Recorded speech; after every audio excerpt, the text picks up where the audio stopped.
Budget होने के बावजूद अस्पतालों के हालात बेहतर ना हो सके। मेयो अस्पताल में ओपीडी मरीजों के लिए अद्वियात का हसूल भी मुश्किल बन गया है और अद्वियात की फ्राहमी के 6 काउंटर्स में सीनियर सिटीजन समेत 3 काउंटर्स गैरफाल हैं। शदीद गर्मी और हब्स में ओपीडी की लाइन में खड़े अफराद बेहाल होने लगे हैं और दवा लेने के लिए ओपीडी की लाइन में खड़ी मरीज़ा भी बेहोश हो गई। जबकि आपको बताएं कि मेयो अस्पताल में ओपीडी मरीजों के लिए अद्वियात का हसूल मुश्किल बन गया है। आपको बता रहे हैं अरबों रुपए का बजट होने के बावजूद अस्पतालों के हालात बेहतर ना हो सके हैं। मेयो अस्पताल में ओपीडी मरीजों के लिए अद्वियात का हुसूल मुश्किल बन गया। अद्वियात की फ्राहमी के 6 काउंटर्स में सीनियर सिटीजन समेत 3 काउंटर्स गैर फाल हैं। इसी पर मजीद तफसीलात जानेंगे मोहम्मद बिलाल से। जी बिलाल, बताइए। जी बिल्कुल, अरबों रुपए के बजट के बावजूद भी मेयो अस्पताल के जो हालात हैं वो बेहतर ना हो सके। मरीज़ों को यहाँ पे अपना इलाज मुआवजा करवाने के हवाले से और अद्वियात के हुसूल के लिए शदीद अज़ियत और मुश्किलात का सामना करना पड़ रहा है। मेरा कैमरामैन फ़खर अगर आपको दिखा सके तो ये पहली जो लेन है ये ख़वातीन की है। लंबी लेन है जो कि एंड तक जा रही हो। एंड पे वो ऐसे यहाँ पे गुत्थम गुत्था ख़वातीन हो रही हैं, अद्वियात के हुसूल के लिए लड़ रही हैं। कोई यहाँ पे नज़्म ज़ब्त नहीं है, कोई यहाँ पे जो सिक्योरिटी मौजूद नहीं है जो कि इनकी लाइनों को तरतीब से बना सके। जबकि इसके आगे जो लेन है वो मर्दों की लेन है। मर्दों की लेन के अंदर भी जो है वो काफ़ी लंबी लेन है, वहाँ पे उनको भी अद्वियात के हुसूल के लिए मुश्किलात का सामना करना पड़ा है। ये जो लोग हैं ये कई मिनटों से, कोई लोग आधे घंटे से यहाँ पे मौजूद है। अभी हमारे साथ एक पेशेंट था जो कि अपनी दवाई के हुसूल के लिए बेहोश भी हो गया। तो ये लेन में लगी थी, शदीद गर्मी की वजह से, हब्स की वजह से वो बेहोश भी हो गई। मुझे ये बताइए आंटी, आपको हुआ क्या है, बेहोश क्यों, कब से आप यहाँ पे आई थी और किस किस्म की मुश्किलात का सामना करना पड़ा? मैं सुबह से आई हूँ और सुबह से मैं धक्के खा रही हूँ इधर, और दिल को ये साइड जो है मेरी काम नहीं करती, इस वजह से मैं इधर आई हूँ। उन्होंने कहा था कि सीटी स्कैन करवा के लाएं, तो अब सीटी स्कैन का टाइम ख़त्म हो गया है और दिल को कुछ हो ही जा रहा है, बस जो हिस्सा है काम नहीं कर रहा। तो लेन में कब से लगी थी और आपके हाथ में पर्ची पे कोई दवाई मिली आपको? नहीं, अभी नहीं मिली। काफ़ी देर से लाइन में लगी हूँ, पहले इस साइड पे लगी हूँ, अब उधर से लगी हूँ। दवाई की पर्ची नहीं मिल रही, दवाई नहीं मिल रही। इधर आने का फ़ायदा क्या है अगर कुछ मिलना ही नहीं है तो। जी बिल्कुल, जो बीमार पेशेंट यहाँ पे आ रहे हैं उनको शदीद मुश्किलात का सामना करना पड़ा है। ये वो खातून थी जो कि अभी थोड़ी देर पहले लेन में लगी थी और गर्मी की वजह से, हब्स की वजह से, अपनी तकलीफ़ की वजह से वो यहाँ पे बेहोश हो गई। फिर उनके मुंह पे पानी के छिड़े मारने के बाद उनको होश में लाया गया। तो ये सूरत हाल है। इस वक्त मेयो अस्पताल की लंबी लंबी लाइनें लगी हैं, इंतज़ामिया यहाँ पर मौजूद नहीं है, कोई यहाँ पर नज़्म ज़ब्त नहीं बनाया गया कि जो मरीज़ हैं उनके लिए एक सिस्टम बनाया जाए, सिस्टम के तहत उनको अद्वियात मिल सके। यहाँ पर वो जो है नज़्म ज़ब्त बहुत ख़राब पड़ा है और लंबी लंबी लाइनों में लोग खड़े यहाँ पे अपनी अद्वियात के हसूल के लिए मुश्किलात का शिकार हो रहे हैं। जी ठीक है, बहुत शुक्रिया बिलाल। आगे बढ़े और आपको बताएं, माल रोड की 104 तारीखी इमारतों की बहाली का मंसूबा लटक गया। मंसूबे के लिए 1 अरब रुपए के फंड्स जारी ना हो सके। ज़राए के मुताबिक PMG चौक से चेरिंग क्रॉस तक इमारतों की ताज़ीन और आराइश का मंसूबा शामिल। इमारतों की ताज़ीन और आराइश के लिए 80 करोड़ और सड़क की मरम्मत के 20 करोड़ इल्तवाक का शिकार हैं। आपको बता रहे हैं माल रोड की 104 तारीखी इमारतों की बहाली का मंसूबा लटक गया। मंसूबे के लिए 1 अरब के फंड्स जारी ना हो सके। तफसीलात जान लेते हैं चीफ रिपोर्टर इमरान पर से। इमरान, बताइए। माल रोड की खूबसूरती का मामला है और यहाँ पर 104 तारीखी इमारतें हैं जिनकी तज़ीन और आराइश करनी है, बहाली करनी है। जिसके मंसूबे में अब 2 माह रह गए हैं क्योंकि 1 साल में जो है इन बिल्डिंग्स के जो है फंड्स आने थे जो कि अब 1 अरब के फंड जारी नहीं हो सके। और ज़राए बता रहे हैं कि ये अब मंसूबा जो है वो इल्तवा का शिकार है, जिसमें PMG चौक से चेरिंग क्रॉस तक इमारतों की तज़ीन और आराइश के लिए 80 करोड़ जो है वो रखे गए थे। 104 इमारतें हैं जहाँ पर ये पैसे लगाए जाने थे। इनकी तरीक़ों जो तज़ीन और आराइश होनी थी, इनके फसाद को बुनियादी तौर पर ठीक करना था और सड़क की मरम्मत के लिए भी 20 करोड़ जो है वो नहीं मिल सके। और फंड्स ना मिले तो अफसरान ने बहाली का खर्चा अब मालकान पर डाल दिया। अब 104 बिल्डिंग्स में कई मालकान जो है वो किराएदारी पर बैठे हुए हैं और कई मालकान जो हैं मौजूद हैं, मगर उनमें से 10 इमारतों को नोटिस भी जारी कर दिया गया है। तरक्की इमारतों के मालकान को 7 दिन में बहाली शुरू करने का हुक्म दिया गया है, वरना कानूनी कार्रवाई भी हो सकती है। जराये बता रहे हैं कि नोटिस के साथ साथ खस्ता हाल इमारतों की तस्वीर फाइलों तक महदूद है, जबकि वाइट वॉश भी नहीं हो सका। इसके साथ साथ बरतानवी अहद की इमारतों की तारीखी हैसियत बहाल की जाए। इसके साथ साथ तारीखी इमारतों पर बैरूनी फसाद यकसा बनाया जाएगा। और वॉल सिटी अथॉरिटी तारीखी विरसे की बहाली के में जिला इंतजामिया के को तकनीकी मदद फराहम करेगी, जबकि इस वाले से ये भी बताया जा रहा है कि Ghulam Rasool building, शादीन building, Ahmad mention समेत 10 कदीम इमारतों की बहाली का जो मरहला है वो इब्तदाई मरहला है, जिसमें ये इमारतें जो है 10 इमारतें शामिल हैं। और इसके साथ साथ हुकूमत ने फंड तो जारी नहीं किए, ताहम अब अपनी मालकान अपनी जेब से ही मारो का तरीकी हुसन बहाल करेंगे। जी ठीक है इमरान, आपका शुक्रिया। और नाज़रीन, महकमा कानून और पार्लियामेंट अमूर की दफातर और अखराजात की तफसीलात पंजाब असम्बली में जमा करवाई गई हैं।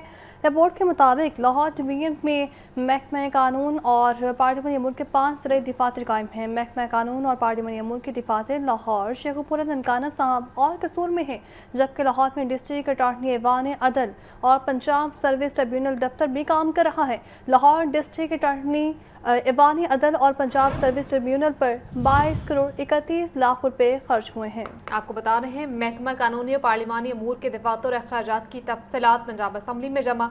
रिपोर्ट के मुताबिक लाहौर डिवीजन में महकमा कानून और पार्लिमानी अमूर के 5 जिला दफातर कायम है। महकमा कानून और पार्लिमानी अमूर के दफातर लाहौर, शेखपुरा, ननकाना और कसूर में हैं। लाहौर में डिस्ट्रिक्ट अटॉर्नी ऐवान अदल और पंजाब सर्विस ट्रिब्यूनल दफ्तर काम कर रहा है। लाहौर डिस्ट्रिक्ट अटॉर्नी ऐवान अदल और पंजाब सर्विस ट्रिब्यूनल पर 22 करोड़ 31 लाख रुपए खर्च। खबर दें आपको, पीआईए निजकारी में बड़ी पेशरफ्त। आरिफ हबीब कंसोर्शियम ने पीआईए के 100% शेयर्स खरीद लिए।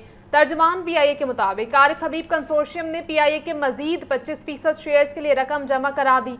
मुआहदे के तहत 45 अरब रुपए की बैंक गारंटी जमा करा दी गई है। आरिफ हबीब कंसोर्शियम ने पीआईए के 75% शेयर्स पहले ही खरीदे हुए हैं। तफसीलात जान लेते हैं ज़ैनुल आबदीन से। ज़ैन, बताइए। पाकिस्तान इंटरनेशनल एयरलाइंस पीआईए की निजकारी में ये बड़ी पेशरफ्त सामने आई है कि आरिफ हबीब कंसोर्शियम ने पीआईए के मुकम्मल 100% जो शेयर्स हैं उनको खरीद लिया है। तर्जुमान पीआईए कंसोर्शियम की तरफ से जारी करदा बयान में ये बताया गया कि आरिफ हबीब कंसोर्शियम ने पीआईए के मजीद 25% शेयर्स के लिए भी रकम जमा करवा दी है। इस मुआहदे के तहत 45 अरब रुपए की बैंक गारंटी जमा करवा दी गई है।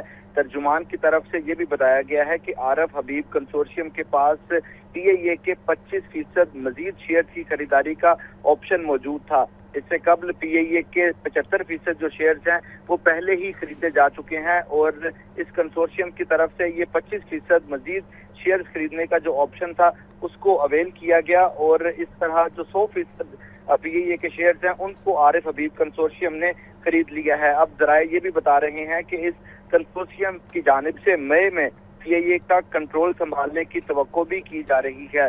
इस आरिफ हबीब कंसोर्शियम में Fauji fertilizer, lake city, Fatima group, Arif Habib limited, city school और एकेडीबी कंसोर्शियम का हिस्सा हैं। हुकूमत ने कंसोर्शियम को 25% शेयर की खरीदारी का ऑप्शन दिया था जो कि इस कंसोर्शियम ने अवेल कर लिया है और इस तरह पीआईए की निजकारी में ये बड़ी पेशरफ्त सामने आई है कि आरिफ हबीब कंसोर्शियम ने अब पीआईए के मुकम्मल 100% जो शेयर्स हैं उनको खरीद लिया है।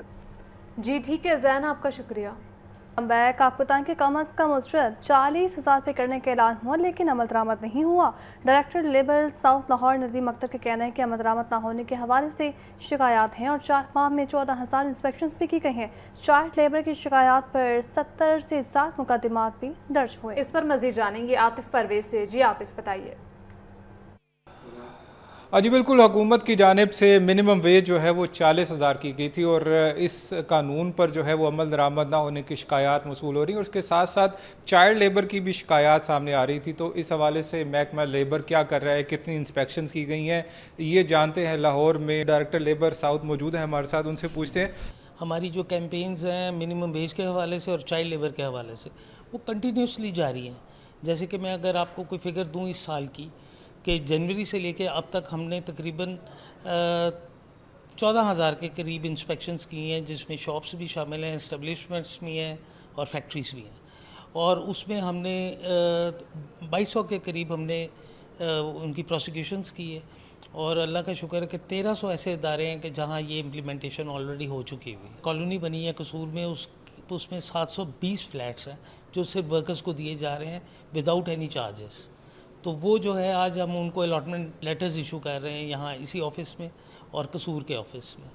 और ये बड़ी खुशाइंद एक चीज़ है वर्कर्स के लिए, ख़ासकर जिन लोगों का घर नहीं बनता सारी उम्र, और पंजाब हुकूमत की मेहरबानी से और उनकी एफर्ट से उनको जो है फ्री घर दिए जा रहे हैं। बिल्कुल, डायरेक्टर साउथ लेबर जो है वो बता रहे थे कि जो मिनिमम वेज के हवाले से 14,000 से ज़ायद इंस्पेक्शंस की गई हैं और जहां पर इम्प्लीमेंटेशन नहीं हो रही थी 1300 अदारों में इस कानून पर जो मिनिमम वेज का है उस पर अमल दरामद करवाया गया है। और चाइल्ड लेबर के हवाले से भी 81 के करीब जो FIR दर्ज की गई हैं। और इन्होंने ये भी बताया कि मुफ्त फ्लैट देने के हवाले से भी जो कागजात जमा हो रहे हैं और जल्द ये फ्लैट जो है वो वर्कर्स को दे दिए जाएंगे। जी ठीक है, बहुत शुक्रिया आपका। ग्रीन टाउन में गैरत के नाम पर 22 साला खातून के कत्ल का वाकया। Chairperson Punjab women protection authority Hina Pervez Butt का सख्त नोटिस। DIG ऑपरेशंस लाहौर से रिपोर्ट तलब कर ली। पुलिस ने कार्रवाई करते हुए मुलजिम रिजवान को कायदे-आज़म इंडस्ट्रियल एरिया से गिरफ्तार कर लिया। सामिया से इसी मसले जान लेते हैं, बताइए सामिया। बिल्कुल, लाहौर के इलाका ग्रीन टाउन में गैरत के नाम पर 22 साला खातून के कत्ल का अफसोसनाक वाकया पेश आया। वज़ीर आला पंजाब मरियम नवाज शरीफ के हिदायत पर chairperson Punjab women protection authority Hina Pervez Butt का सख्त नोटिस। हिना परवेज भट्ट ने DIG ऑपरेशंस लाहौर से वाकये की फौरी रिपोर्ट तलब कर ली है, जबकि खातून को तेवर ने जो है वो किरदार पर शक की बुनियाद पर जो है छुरी के वार करके कत्ल किया है। पुलिस ने बर वक्त कार्रवाई करते हुए मुलजिम रिजवान को कायदे-आज़म इंडस्ट्रियल स्टेट से जो है वो गिरफ्तार कर लिया है। मुलजिम के कब्जे से आला कत्ल छुरी भी जो है वो बरामद की गई है, जबकि पंजाब फोरेंसिक साइंस एजेंसी की टीम ने जाए वकूफ से शवाहिद इकट्ठे कर लिए हैं। हिना परवेज भट्ट का कहना है कि गैरत के नाम पर कत्ल बदतरीन जुल्म है और नाकाबिल बर्दाश्त माफी भी है। जी ठीक है सामिया, आपका शुक्रिया। हल्का NA 120 के इलाका मकीन के एजाज में पुरवकार नशिस्त। स्पीकर कौमी असम्बली सरदार अयाज सादिक और सूबाई वज़ीर सोशल और वेलफेयर सुहेल शौकत भट्ट की शिरकत। तरक्याती मनसूबों पर तफसीली ब्रीफिंग दी। सरदार अयाज सादिक ने अवामी खदमत और तरक्की का सफ़र के आज़म के साथ जारी रखने का इरादा भी किया। तफसीलात बता रही हैं सामिया सईद, बताइए सामिया। जी बिल्कुल, स्पीकर कौमी असम्बली सरदार अयाज सादिक और सूबाई वज़ीर सोशल वेलफेयर सुहेल शौकत भट्ट की जानिब से हल्के PP 151 और NA 120 के मोअज़्ज़ज़ीन इलाके के एजाज में पुरवकार जो है वो नशिस्त का एहतमाम किया गया। हल्के के मोअज़्ज़ज़ीन की बड़ी तादाद में शिरकत की। वज़ीर आला पंजाब मरियम नवाज शरीफ की क़यादत पर भरपूर एतमाद का इजहार किया, जबकि तरक्याती मनसूबों पर तफसीली ब्रीफिंग भी दी गई। रिकॉर्ड तरक्याती कामों पर मोअज़्ज़ज़ीन इलाके का इजहार इत्मीनान हल्के के अवाम की जानिब से स्पीकर कौमी असम्बली सरदार अयाज सादिक और सूबाई वज़ीर सुहेल शौकत भट्ट का शुक्रिया भी अदा किया गया। आपका शुक्रिया सामिया। बराह रास्त से चलते हैं आपको। डेप्यूटी स्पीकर सहीद इकबाल चन्नर की ज़रिए सदारत पंजाब असम्बली का इजलास जारी है। सारा डाला हुआ है। अमजद साहब, अमजद अली जावेद साहब, आप ये फरमा रहे हैं ना कि क्वेश्चन एक ही है सर, एक ही क्वेश्चन और उसको चेंज करके दिया हुआ है। नहीं, ये तो जैसे देखे ना आप, जनाब अली आसिफ साहब का पहला क्वेश्चन है, फिर नदीम कुरैशी साहब का, तो ये तो मुख्तलिफ नहीं उन्होंने तरीके से डाला होगा क्वेश्चन, अपने अपने हल्के का, अपने अपने डिस्ट्रिक्ट का। ये ना Pindi division, Faisalabad division, Virat division, एक ही क्वेश्चन है, डिवीजन अलग अलग करके। यानी एक बंदे ने सवाल बनाया, असेंबली सेक्रेटरीट का तो कसूर नहीं है ना, कि एक बंदा रखा हुआ है, वो एक सवाल बनाता है, उसकी कॉपियां करता है, वो असेंबली का नहीं देखें, जिसका कंसर्न होता है वो अपने मुताबिक उसी तरह सवाल सबमिट कराता है। सर वो साइक्लो स्टाइल नहीं होता ना, ये साइक्लो स्टाइल करके असेंबली है। आप जो कहना चाह रहे हैं वो मैं बिल्कुल समझ रहा हूँ, लेकिन मेरा इस पे इख्तिलाफ है। जी खान साहब। स्पीकर, असल में हम ये स्टडी कर रहे थे आगे, इनका जो पॉइंट है ना जी अपना मियां साहब का, वो ये है कि एक ही अपोजिशन ने एक ही राइटर को हायर किया हुआ है। अच्छा। और वो, हाँ जी, एक ही राइटर है और उस पे उन्होंने क्या पूछ रहे हैं, दफातर कितने हैं वजीर कानून के, जनाब उनका इसमें अरशद मलिक साहब का भी क्वेश्चन है। हाँ जी, मुलाजमीन कितने हैं, उनका खर्चा कितना है। जनाब डिप्टी स्पीकर, आज यकीन करें एक इजलास के ऊपर 3 से 4 करोड़ खर्चा आता है और हमारे इस पंजाब का ये एक पूरा एक बड़ा अहम दिन होता है और टैक्सीज अवाम के पैसों से ये इजलास का जो खर्चा ये होता है। तो जनाब डिप्टी स्पीकर, आज अफसोस की बात है कि एक अवामी पार्टी जो अपने आप को कहते हैं कि हमारा जो पाकिस्तान के ठेकेदार जो तब्दीली का नारा लगाते हैं, जो जनाबे वाला वो एक अलहदा मखलूक अपने आप को डिक्लेयर करते हैं, आज पूरा हाउस खाली है, आपोजिशन का एक अरकान नहीं है और तमाम वो उधर अडयाला जेल पहुंचे हुए हैं। जनाबे वाला ये इनका एजेंडा है, यही इनका विजन है कि ये इस पंजाब के साथ 2 साल हो चुके हैं। 2 साल में इन्होंने जो रिक्विजिशन जमा कराई है उसका क्या होता है एजेंडा कि लॉ एंड ऑर्डर, और हमें पुलिस पकड़ रही है। हम अडयाला जेल जा रहे थे। इसके अलावा जनाबे डिप्टी स्पीकर, इस कौम को इन्होंने बेवकूफ बनाया हुआ है और आज साबित होता है कि ये लोग ना ये इस कौम के साथ मुखलस हैं, ना इस पंजाब के साथ मुखलस हैं, ना ये पाकिस्तान के साथ मुखलस हैं। जी थैंक यू खान साहब। जी इकबाल खटक साहब। सर जल्दी करें, क्वेश्चन और भी शुरू करना है हमने अभी। सर ऑब्जर्वेशन जो है ना इनकी बिल्कुल ठीक है कि ये छापा जो है ना वो चल रहा है,